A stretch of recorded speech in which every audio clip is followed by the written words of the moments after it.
Here's an investing critique. Someone felt this about me. This is a real comment.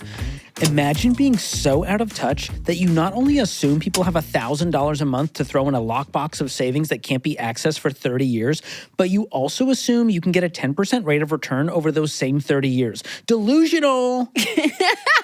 I assume that's how they sound. It feels right, because here's the deal.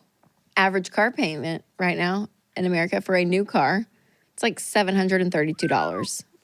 So yikes. And that's just one piece of debt that they may have. One piece of debt, yeah. That's always going to come back as my comeback of okay, well, what are we paying out in payments versus paying ourselves?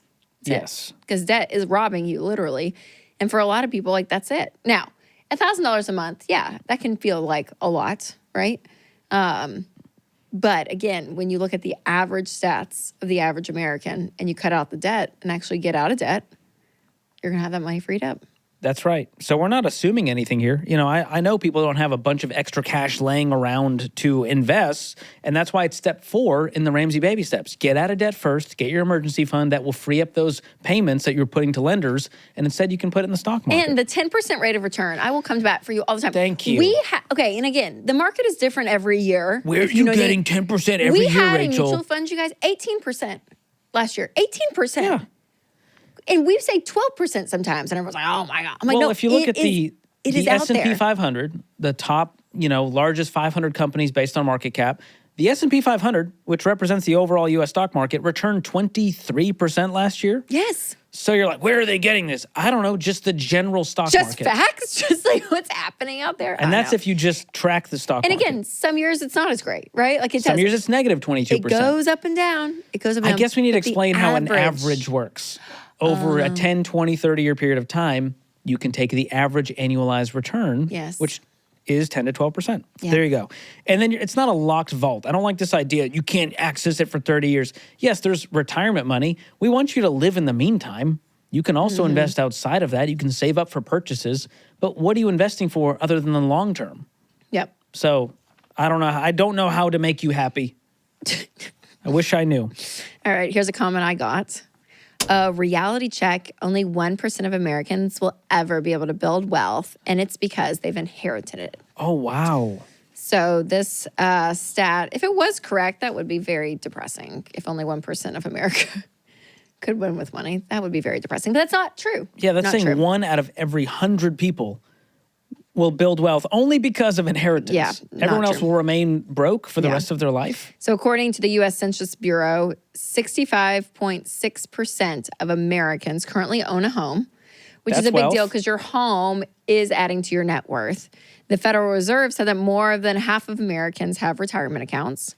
And as of November of 2023, employment in America reached an all-time high of 161.9 million people working. All right. And we know that 9 out of 10 millionaires today, 90% in America, are first-generation wealthy. Like, they became millionaires because of themselves, not because of inheritance. So it's actually the opposite of what this person's saying. Clearly, this person's hurt, and they feel like they can't build wealth for themselves. Back to the hurt people. I wish I could just hug them and say, hey, bud, we're going to show you how to build wealth. You can do this. You might be the first in your family, but you can I'll say do this. Our approach, I will always say, it does take levels of sacrifice depending on where you are. It's hard, right? I mean, the life is expensive, right? I'll say that too, that caveat. And this process is over a long period of time. It is not something that like, oh my gosh, you're 28 and suddenly when you're 32, everything's going to be great and dandy. No, you're building wealth over the long term. So it does take a level of patience, and it's not as exciting and flashy, but it's steady, which is what we want. All right, here's one about credit scores. Ooh. You and Dave Ramsey probably have a 500 credit score. Debt isn't a bad thing, especially if you need to build credit. I love the way you're reading these. Why are you lumping in Dave into this one? Yeah. Number one, guarantee you Dave doesn't have a credit score because he doesn't have debt, which is all a credit score manages. And I can tell you for a fact I don't have one because I check once a year for fun. Oh. It's one of my only hobbies. Good for you. I just go, let's see if still don't have one. Okay, cool. Keep on going. Keep on moving. So here's the truth people need to understand.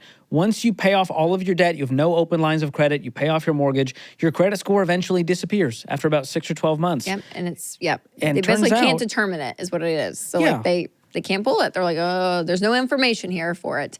And you're going to live life and be totally okay. Yes, your credit score will be pulled for certain things in life. They might be maybe a job interview, sometimes for insurance, like those kind of things. And all you have to say out loud is, I don't have a credit score because I don't borrow money.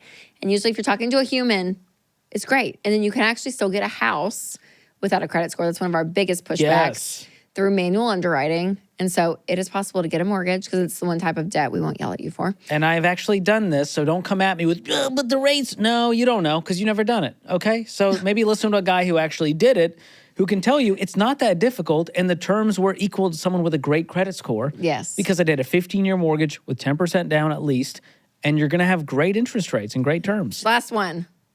Try living in any metropolitan area for just $100,000. Budgeting is impossible if the income isn't high enough.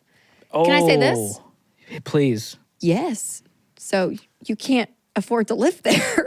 Living whatever life you want in New York City, $100,000, I don't think you can do whatever you want. And I don't think you may not be able to afford it. Yeah. So you can't live there. Like, do you know what I mean? Like, that was like a hard reality. That's what we had to learn. It's like when we moved, it was like, okay, yeah.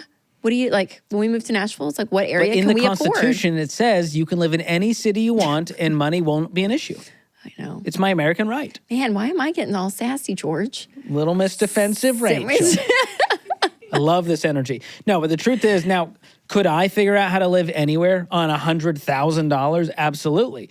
It might take having 2 roommates. I was going to say, and living it could further be out of town. Yeah. It would be a tough. And not eating out and going out and living the lifestyle like in of New a York, metropolitan city. Yeah. So you can make it. Let me tell you, go to New York City. A lot of people don't make $100,000 and they're making it. Now, what I will say, if you're strapped with debt payments and trying to live this lifestyle, you're never going to make it, no matter how much you make. You can lifestyle creep your way out of it. But if you can get out of debt, have an emergency fund, you can learn how to live off $100,000. I mean, that is a great salary, even in today's world, and you can make that work depending on what lifestyle you're aiming for. We are finding that people are moving out of big cities and going to more like suburbans outside so that they can enjoy their life more. And I will say it, not to throw them under the bus, LA. We get a lot of calls on the Ramsey show that are Southern California, and people are moving out because getting out of control. Because they can't enjoy life because it is so expensive. So people do and find taxes just crush you over there versus Tennessee, no state income tax. Yes. So there is this point of like, we're going to choose to move somewhere different, maybe make the same amount because it's a remote job, but we have more money, higher quality of life to use to like go do stuff and have fun. Like that's true. So rarely are you stuck where you are. You can move. I have moved across the country to be here. And so I'm telling you, you're not stuck where you are. You have to make a choice that's right for you.